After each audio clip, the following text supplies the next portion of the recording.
Yang pertama, arsenik. Arsenik telah disebut sebagai raja segala racun. Zat ini hampir tidak terdeteksi sehingga sangat sering digunakan baik sebagai senjata pembunuhan atau sebagai elemen cerita misteri. Racun ini dapat dengan mudah menyatu dalam air, makanan, dan sejenisnya. Arsenik telah mengambil banyak nyawa. Beberapa yang terkenal antara lain adalah Napoleon Bonaparte, George ketiga dari Inggris, dan Simon Bolivar.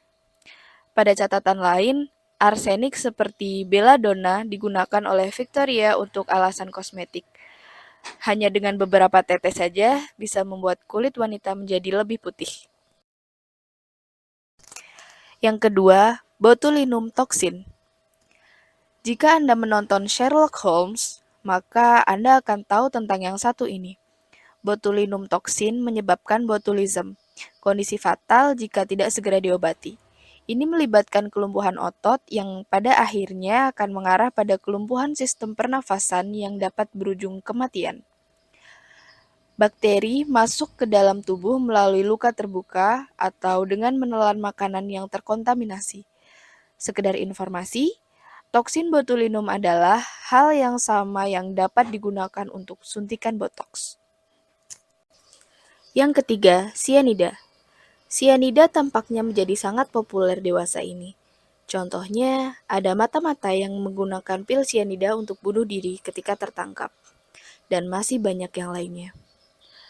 Sianida ini ditemukan dalam berbagai macam zat seperti almond, biji apel, aprikot kernel, asap tembakau, insektisida, pestisida, dan masih banyak yang lainnya. Pembunuhan dalam kasus ini dapat disalahkan pada kecelakaan rumah tangga, seperti menelan pestisida. Dosis fatal sianida bagi manusia adalah sekitar 1,5 mg per kilogram berat badan. Sianida juga dapat menjadi pembunuh yang cepat tergantung pada dosis. Kematian bisa terjadi hanya dalam 1-15 menit. Dalam bentuk gas, hidrogen sianida pernah digunakan oleh Nazi Jerman untuk membunuh massal di kamar gas selama Holocaust. Yang keempat, merkuri. Ada 3 bentuk merkuri yang sangat berbahaya. Unsur merkuri dapat dengan mudah ditemukan di termometer kaca. Zat ini tidak berbahaya jika disentuh, tetapi mematikan jika terhirup. Merkuri anorganik digunakan untuk membuat baterai dan mematikan hanya bila tertelan. Dan akhirnya, merkuri organik ditemukan dalam ikan, seperti ikan tuna dan ikan todak.